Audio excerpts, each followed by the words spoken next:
we've got to be willing to speak out when we see things that aren't consistent with our values in our own country.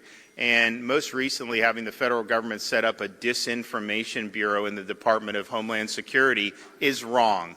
What they are doing to try to stifle dissent, to try to elevate a chosen political narrative that's endorsed by the regime, and to try to marginalize dissenters is not what a free society is all about. And what they will use that for, I believe, is to feed the social media platforms with what they want to be censored and not want to be censored. And I'm just thankful that Elon Musk is taking over Twitter because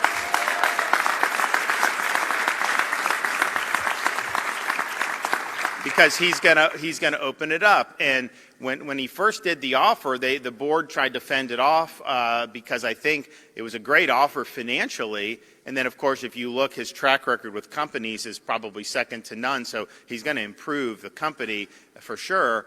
But they were worried about him being in control and then them losing control of the narrative, because a lot of the stuff that's been censored over the last few years has turned out to be true.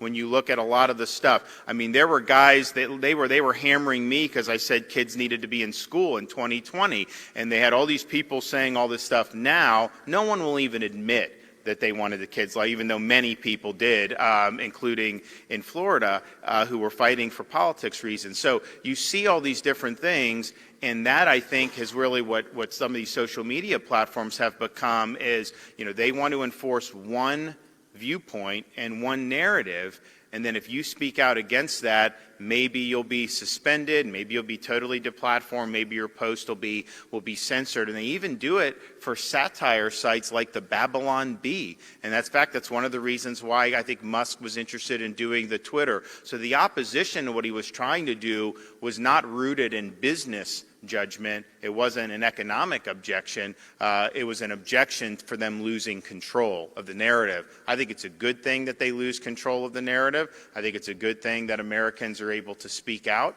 and particularly when a lot of these false narratives are trying to be shoved down the throat with some of these major companies.